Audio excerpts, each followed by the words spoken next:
குழந்தைகளை ஒழுக்கத்துடன் வளர்க்கும் பொறுப்பை தாய் கைவிட்டு விட்டால் சமூகத்தின் அடித்தளமே வீழும்.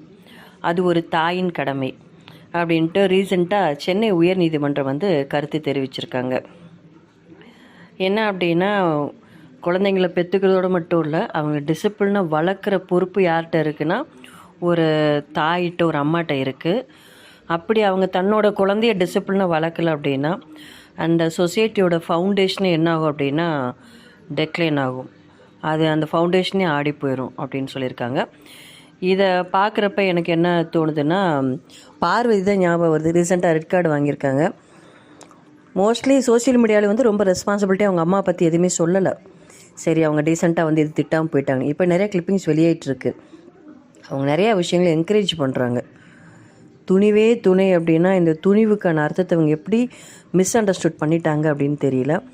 ஸோ இந்த கருத்தை தாயோட கடமையை சரியாக செய்யலைன்னா சமுதாயத்தோட அடித்தளமே ஆடி போயிடும் அப்படின்றத பார்வதியையும் அவங்க அம்மாவை பார்க்குறப்ப எனக்கு தெரியுது. அதே மாதிரி இந்த இடத்துல கரெக்டான நியாயம் வழங்கியிருக்காங்க. இதுக்கு முன்னாடி சரவணன் சாரை வெளியேற்றினதும் எனக்கு நியாயமாக தெரியல. பிரதீப்க்கு ரெட் கார்டு கொடுத்து வெளியிருந்து நியாயமாக தெரியல. இது ஃபர்ஸ்ட் டைம் 2 பேருக்கு ரெட் கார்டு கொடுத்தது நியாயமாக தெரிஞ்சது. ஏன்னா அது because of Vijay Sethupathi sir ஹோஸ்டாக இருக்கிறனால தான் இந்த 100% ஜட்ஜ்மெண்ட் கிடச்சதான் நான் நினைக்கிறேன்.